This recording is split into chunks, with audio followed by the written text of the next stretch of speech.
Hello and welcome to another video in my series of classes to benefit Eve University. I'm Amoni Panala, also known as Zipporah Panala or Camille Panala, depending on when you met me.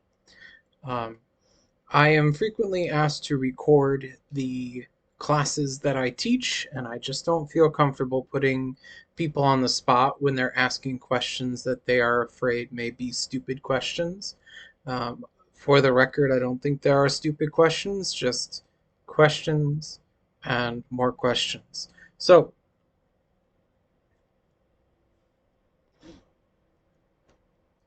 today we're talking about implants, boosters, and drugs.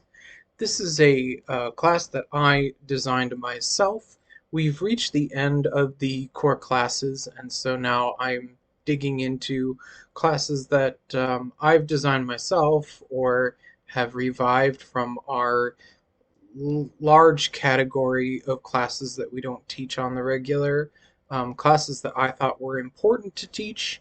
So this is one of those.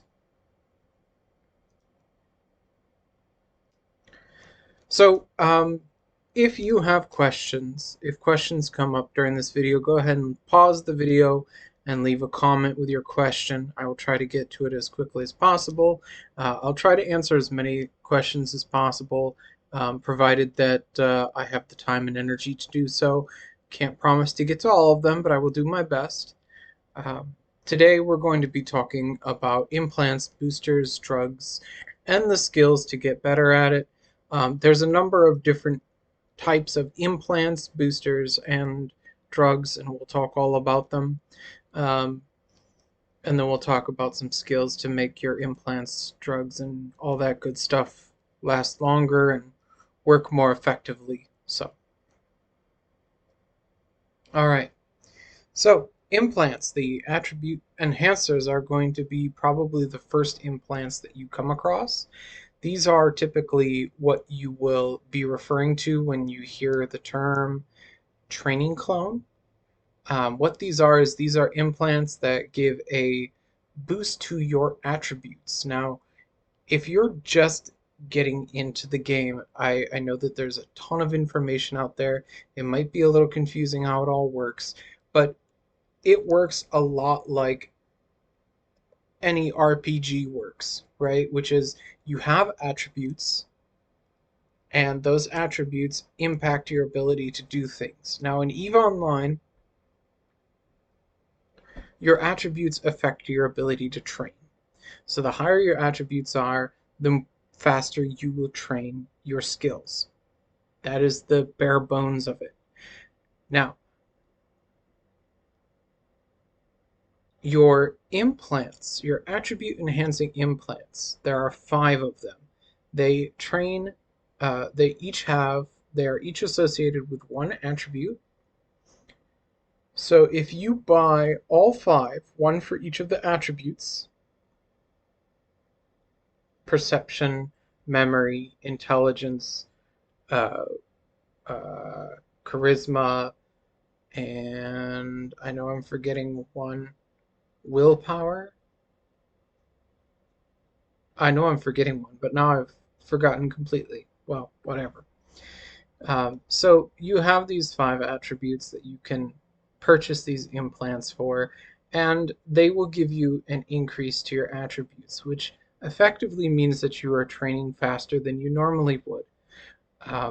Your training clone is going to be something that you can lose if you are not careful.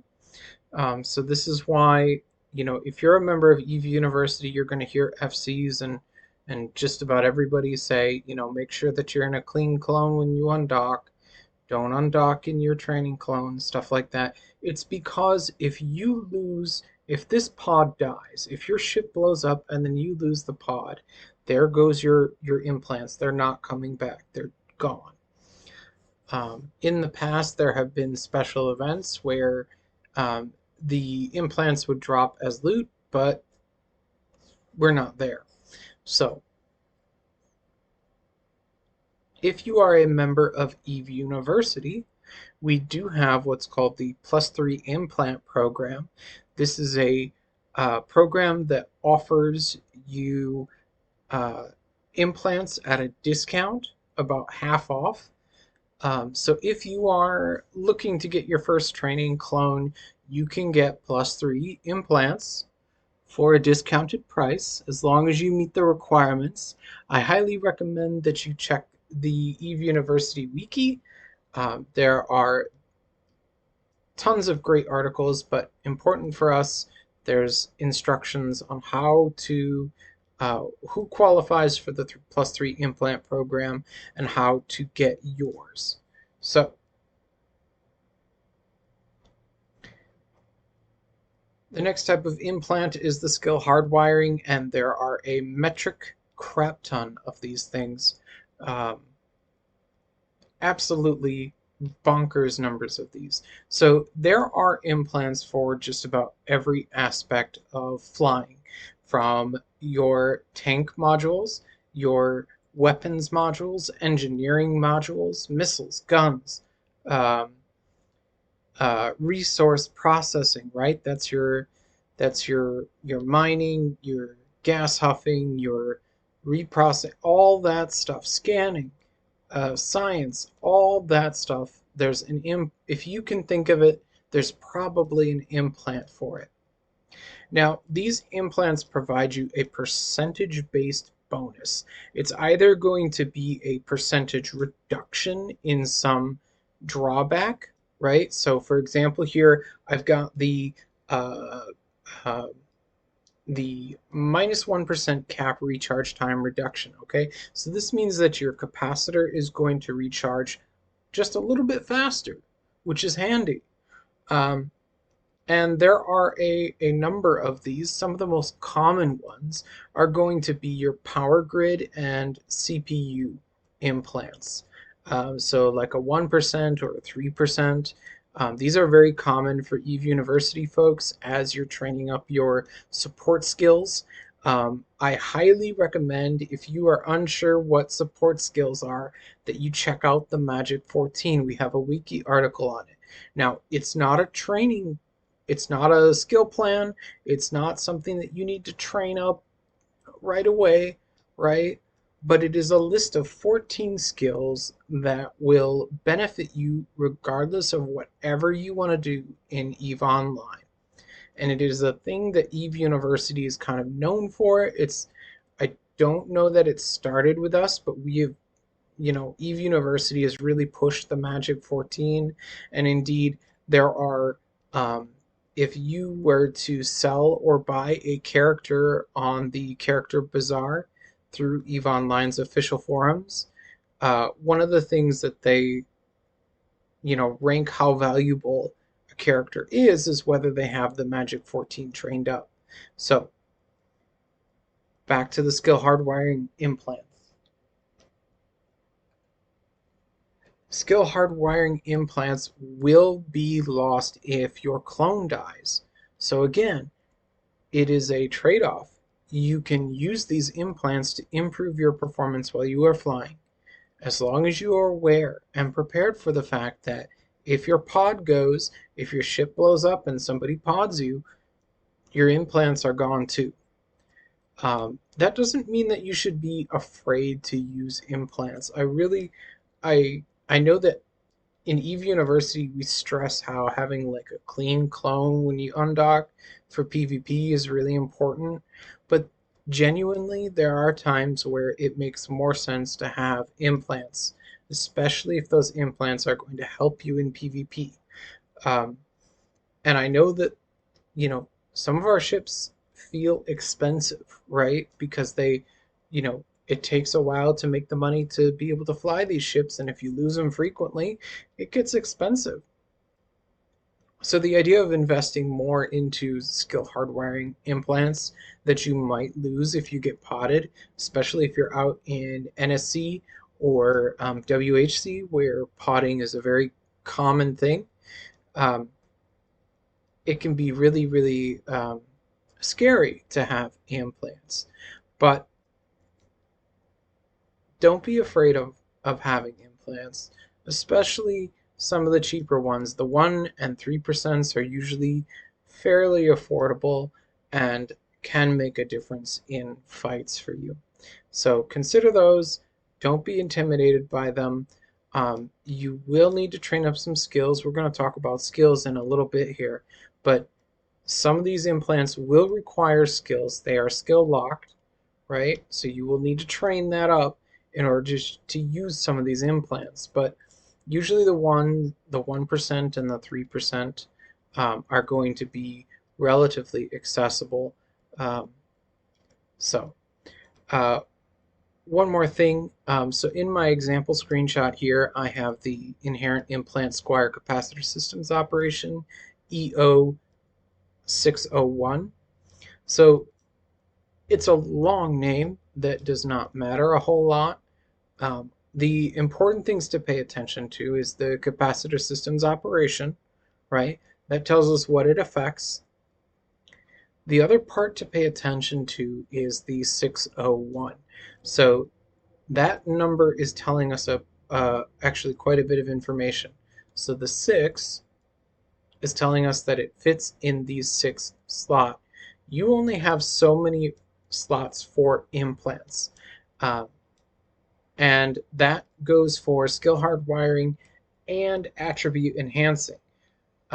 So your attribute enhancing are going to take up the first 5 slots um, in your implant slot, like the slots that you have for implants, right?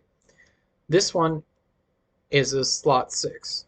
So in theory, if you really wanted to, you could have your training clone and this implant in, right? Hooray.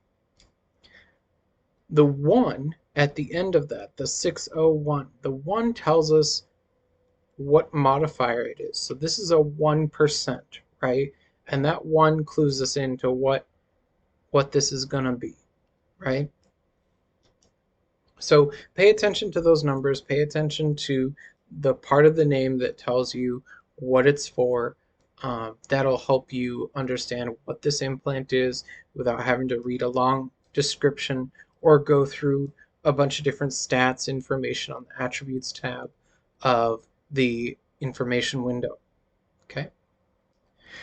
Um, Next, let's talk about sets. So we have implant sets that look like their icons are going to look like attribute enhancing implants. That's not their primary purpose.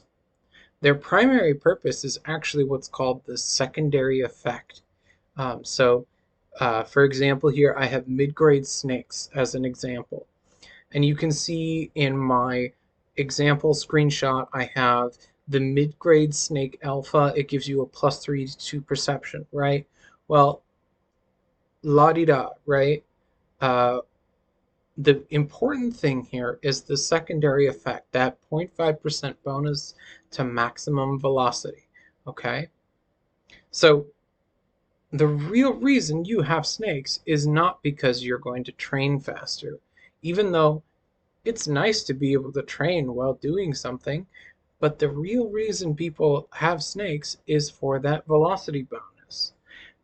Now, the reason we call them sets is because when you have all the snakes together, they get a bonus, right? So you see at the very bottom it says set effect, 10% bonus to the strength of all snake implant secondary effects. Awesome. That's great. And you know what? There's even more. Okay, now I sound like an advertisement from the early aughts, but anyways. Um, so if you look over here on my other screenshot where I have all the mid-grade snakes out, you'll see that in the 6th slot there is a mid-grade snake Omega. Now the Omega implant is going to look like the skill hardwiring ones from here. So they're going to look like this, right? And you can actually find them. You see neural enhancement implants. That's where you're going to find them.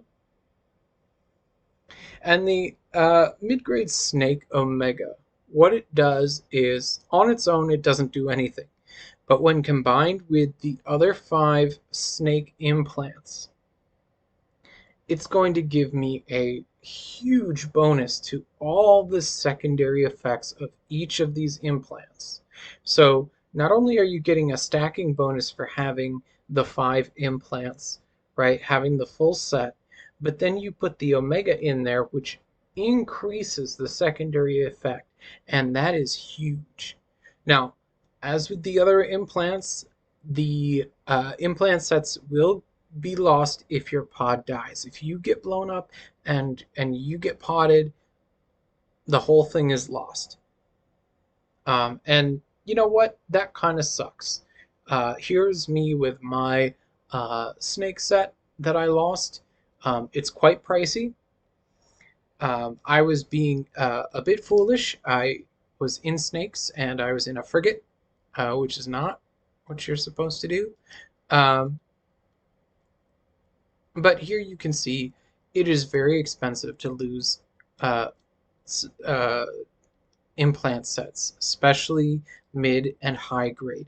So keep in mind, I don't want to scare you away from using implants. They are super helpful, but I do want you to be prepared for the cost.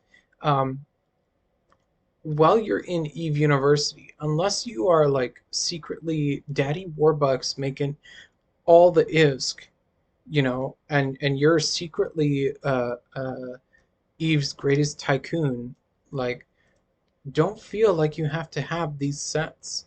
And if you do go for a set, maybe consider something like the Virtue set, which is going to give you significantly improved scanning abilities. So all of you out in wormhole space, or maybe even down in NSC, right? If you're really into, wormhole diving, or you do combat scanning a lot, a Virtue set makes a lot of sense. Just be aware, losing it is expensive.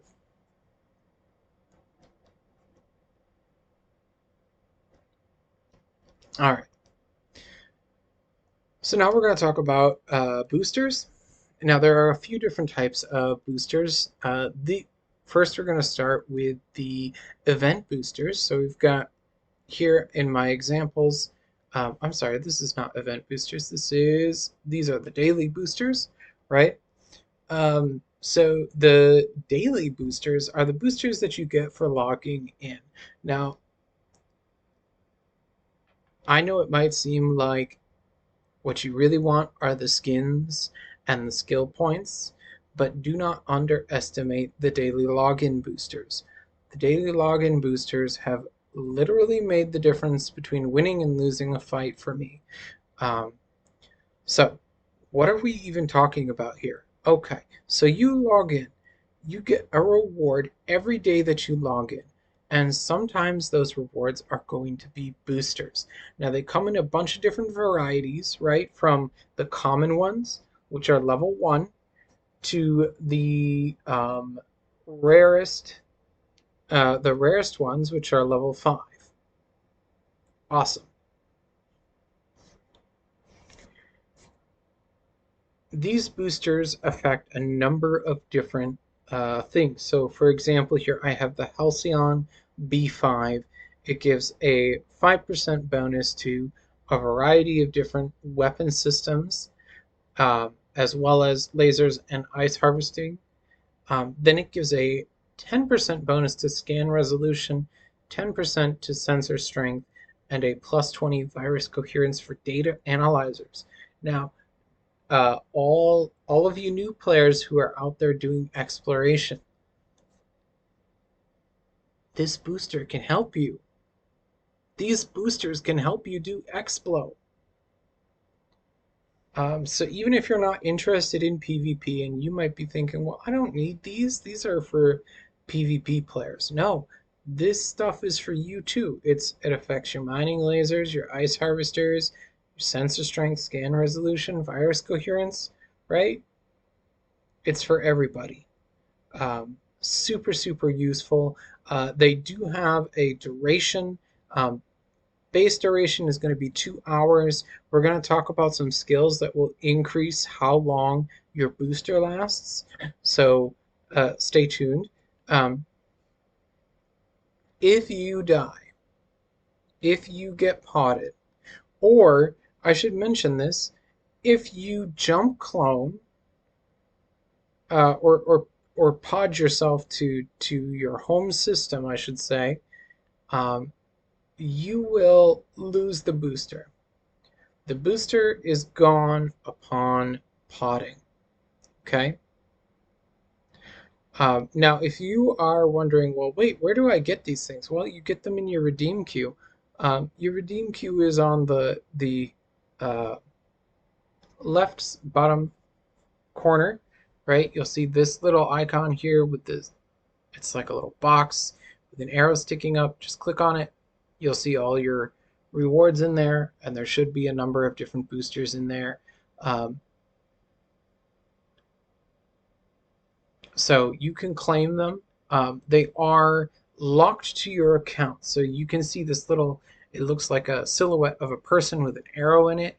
That tells you that this is locked to your account. So you can have up to 3 characters on an account, which means that any of your characters can redeem these boosters.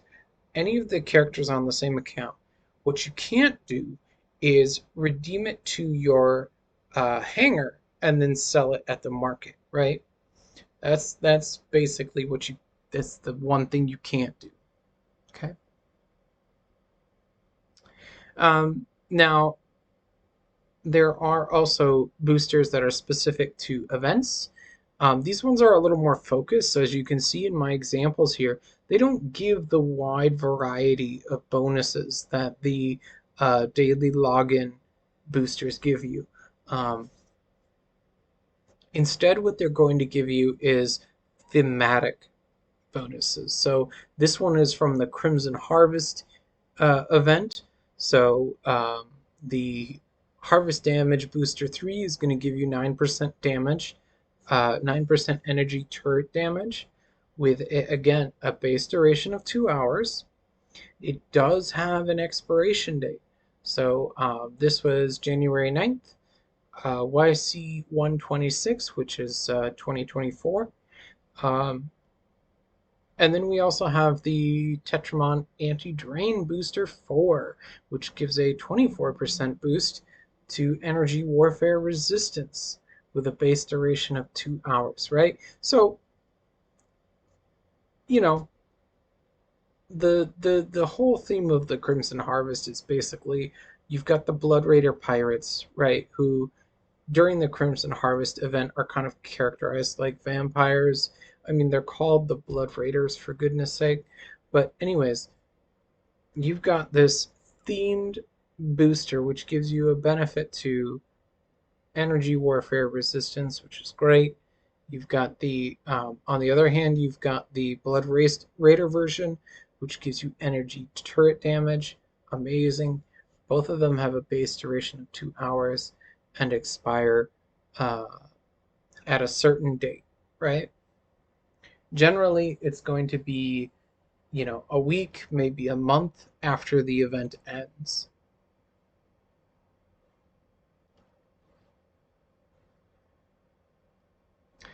All right, now here is the booster that breaks all the rules, or I should say it's a type of booster.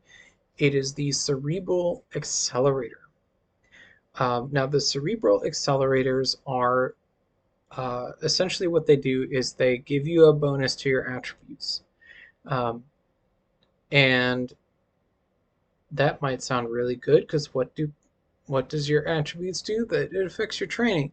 So if you increase your training even further by using a booster, well, hot diggity dang, um, you've got an increased ability to train skills fast. So yay! Now, yes, they're really freaking awesome. Couple things about them. So unlike the daily login boosters or the event boosters, generally speaking, these boosters last a day. However, that you can get packs from the NES store that have cerebral accelerators that last even longer. In my example here, we have the Master at Arms Cerebral Accelerator. This is the one that you get when somebody who has used your recruitment link buys Plex. for the first time.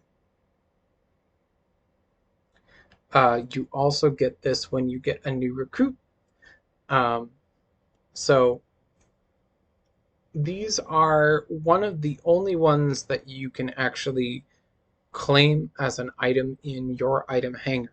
Most of the ones that you buy from a pack in the NES store are account locked, right? Remember how we talked about account locked with the boosters, with the daily login and the event boosters? Um, most of them are account locked, so you can't claim them and then sell them at a trade hub. The only ones that you can do this for are the Master at Arms Cerebral Accelerator and the Expert Cerebral Accelerator. Um, there are Cerebral Accelerators that come up during events. Those can also be sold. So if you are running event sites, you might see some Cerebral Accelerators drop. Um, and not all of them are going to be plus 10. So the Master at Arms is plus 10. You can get, for example, a limited Cerebral Accelerator, which is going to be, I think it's like plus 2, plus 3. Maybe not even that. It might just be plus 1. But it's a very small plus. At any rate, having these is really cool, really great. It can help you train. If you're just feeling like, gosh, I just want to get through this. I'm stuck on some fours. I'm stuck on some fives. I really want to make this move a little faster. You can get yourself a Cerebral Accelerator. Do be careful though, because they do get pricey, and the price can fluctuate a bit. So, on average, the Master at Arms Cerebral Accelerator is going to be 80 million ISK, right around there. It'll go up and down a little bit, but generally, it's going to be 80 million. If you're not careful, people will try to scam you with, that one Cerebral Accelerator in a super convenient location, but it costs, 120 million or something like that. Not worth it. Okay.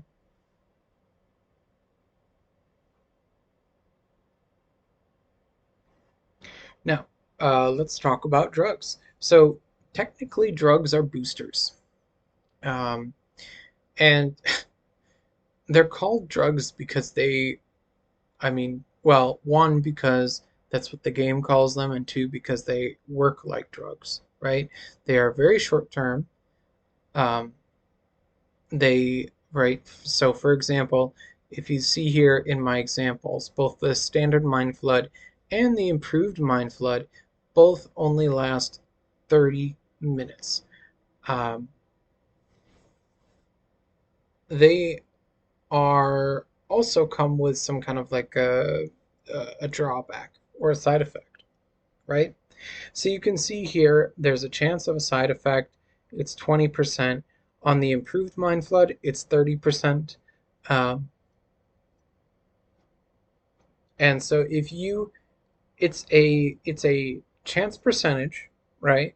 So not only do you have a chance of getting a side effect, but it also varies. So you could get a side effect that's the armor repair amount penalty, or a capacitor modifier, or the optimal range penalty. Um, so you take the Mind Flood for the capacitor, right? So you take the standard, you get 10% increased capacitor. You take the improved, you get a 15% capacitor modifier. Um, you also have a chance of having armor repair amount penalty or a turret optimal range penalty, which sucks.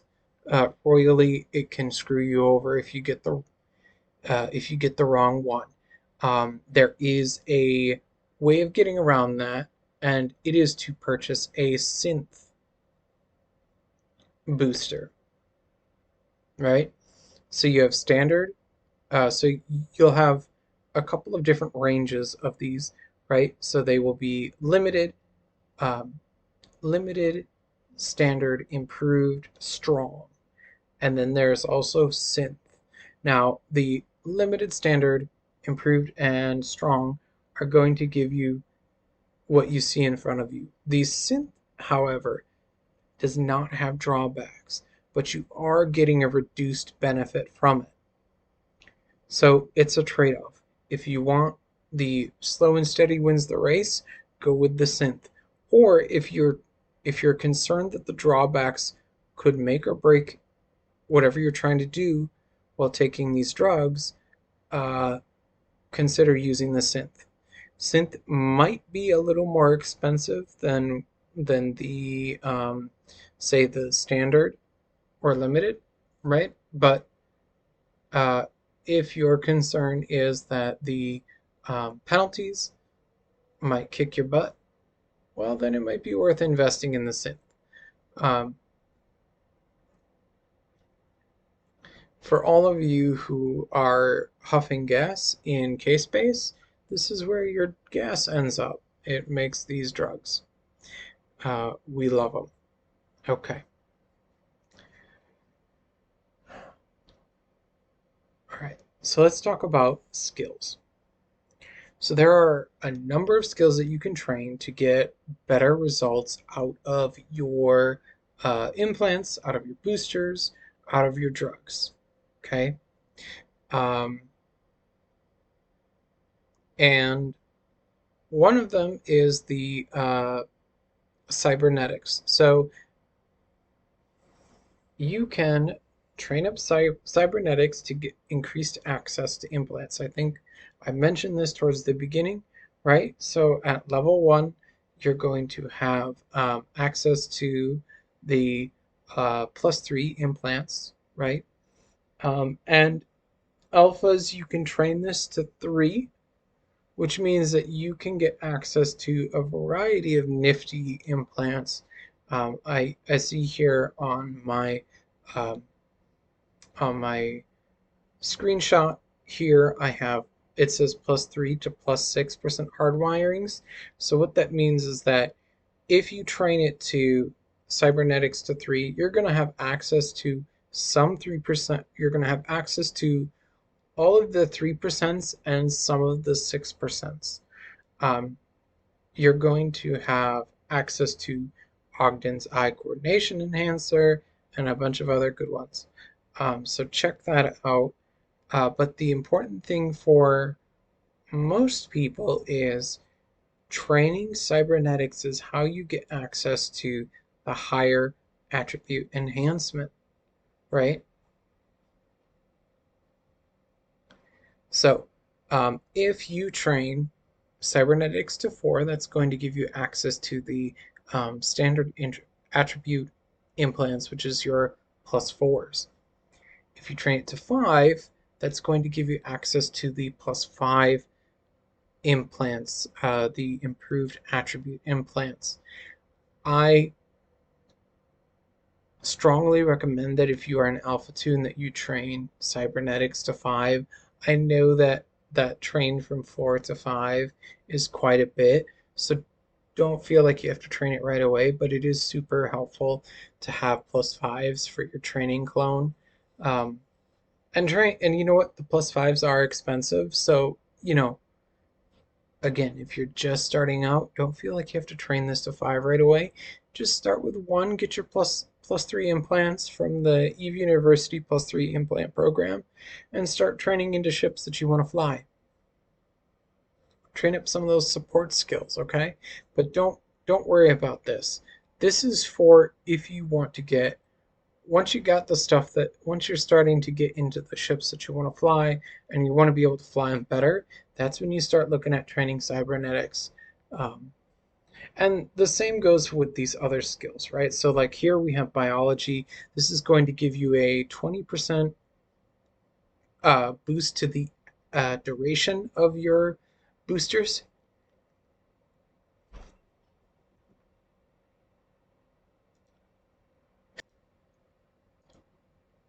So 20% bonus to attribute duration. So, your drugs that say 30 minutes are going to uh, slowly increase until you get to level 5, where you have 100% bonus to attribute booster duration. So 30 minutes now becomes an hour.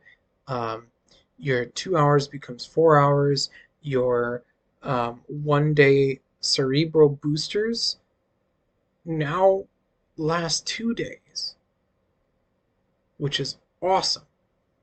Also, training up biology is going to give you access to more boosters, right? So, some of the, or not boosters, but drugs. Some of the drugs are skill locked, right? So, level 1 is required for synth boosters, standard boosters, anti-pharmacon boosters. It also gives you access to neurotoxin control, which reduces the impact that the side effects have on you. Um, Level 2 is going to give you access to improved boosters. Level 3 gives you access to strong, and so on and so forth. Now, again, this is one of those ones that I highly recommend that you train to 5 when you have a chance, right? Once you're starting to get comfortable in the ships that you're flying and you're really starting to uh, get a handle on the game, then start worrying about training biology to 5. Definitely worthwhile train.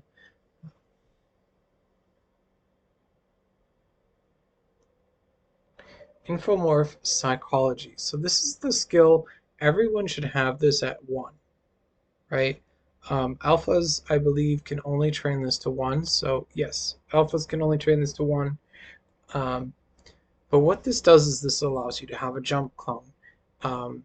And in order to avoid undocking in your training clone and then losing it, while out there doing some PvP, or maybe you just get ganked by somebody who's out to farm some salt. Uh, the way to avoid that is to use a jump clone. So in any structure, or I shouldn't say any, most structures,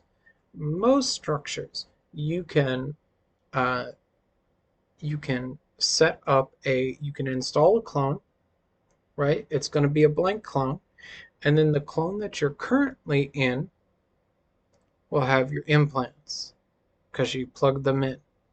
Then what you do is you just hit jump clone, and it's going to swap the clones, and now you have a clean clone, and your training clone is tucked away safely in the station where you set up that clone.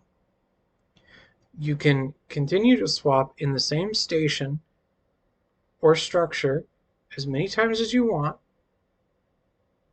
provided you have the money. Do be aware that NPC stations, oftentimes they will cost money. Be wary of Freeport structures, right? So the random structures that you're able to dock at, that random Ostra House or the random Raitaru out in the middle of nowhere that you're able to dock at and has a cloning bay. Be aware that one thing that some people will do is they will set it up so that you have to pay like millions of ISK just to set up a jump clone there. So be careful. Just be careful. Be aware of that. Now, if you jump from one station to a clone in another station, that's something you can do, but you can only do it once every 24 hours. And you can train up what's called infomorph synchronizing in order to reduce that time, but we don't have to worry about that because that's not what this class is. Alright, so like I said, if you have questions, uh, please leave them as a comment on this video. I always enjoy questions, especially when they make me think, make me challenge my assumptions, all that good stuff. Otherwise, if you like the video, go ahead and give it a like and subscribe to be able to keep up with the videos that I publish. I'm not sure what my next class is going to be. I have a couple ideas. And I don't think I'm ever going to run out of classes to teach necessarily, but it is getting harder because I have to pull from all the classes that I've taught that are not part of the core curriculum. Um, Also, if you know somebody who wants to learn more about drugs, implants, and boosters, please share it with them. Otherwise, I wish you all the best and I hope you fly safely. Take care, everybody.